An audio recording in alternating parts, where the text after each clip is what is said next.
Drugs, hypnosis, psychological pressure, breaking the mind and rebuilding it. That's the version that survived congressional hearings, declassified summaries, and late-night documentaries. The version that lets history close the file and move on. But buried inside a 1978 declassification batch, released quietly and without explanation, was a memo that didn't belong. It appeared as a misattached page. No header, no project number, just a thin carbon copy slipped between two unrelated MK-Ultra subprojects on sensory deprivation. Most readers never noticed it. The few who did assumed it was a clerical error. The title, typed and underlined once, read, MK-Other, Sensory Aperture Induction Trials. Not mind control, not behavior modification, perception. The memo was dated 1961, signed only with initials, and addressed to a liaison inside the Office of Scientific Intelligence. It described a series of experiments conducted alongside MKUltra, but separate from it. The language was clinical, careful, and unsettling. The goal, according to the memo, was not to influence thoughts, but to expand the range of human sensory intake beyond recognized biological thresholds. In plain terms, to open something. The experiments were conducted at 3 known Cold War sites. One was a military hospital in Maryland. One was a naval research annex in California. The third location was redacted, but referenced repeatedly as the Quiet Facility, a phrase that appears nowhere else in the MKUltra archive. Subjects were volunteers on paper. In reality, many were drawn from military personnel already involved in classified programs: pilots, signals officers, linguists, people trained to notice subtle shifts in environment. The method was described as sensory aperture induction, prolonged isolation, controlled sound fields, pulsed light at irregular frequencies. Not hallucinogens, at least not primarily. The memo makes a point of stating that drugs were counterproductive, beyond initial disorientation. What they wanted, the memo says, was to thin the perceptual barrier. The first phase yielded nothing. Subjects reported discomfort, disorientation, anxiety, standard effects. The program was nearly shut down.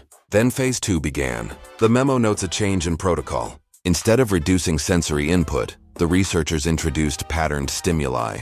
Not images or language, but mathematically irregular signals. Sounds that didn't repeat. Light pulses that avoided symmetry. Frequencies that refused to resolve. And then the reports changed. Subjects began describing perceptions that didn't fit any psychological profile. They didn't report visions. They reported presence. Not voices, but pressure. A sense of being observed from an angle that didn't exist. One subject wrote that the room felt deeper than it should be. Another said he could hear space between seconds. A third, a Navy radio operator, claimed he could detect signals without equipment, but only when his eyes were closed and the lights were pulsing. The memo's tone shifts here, less detached, more cautious. It states that several subjects demonstrated information acquisition without identifiable sensory pathways. One accurately described a classified insignia hidden in another room. Another predicted a phone call seconds before it arrived. These incidents were labeled non-repeatable and statistically insignificant. But the program continued. Then comes the line that should have ended everything. Subject 12 experienced sustained aperture breach. No explanation follows, just an incident summary. The subject reportedly became unresponsive during a session. No convulsions, no distress, just stillness. Monitors showed normal vital signs. EEG activity dropped, then stabilized into a pattern the attending neurologist described as organized, but not human. When the subject regained consciousness hours later, he asked a single question. Why are they surprised we can hear them now? The memo says the session was terminated.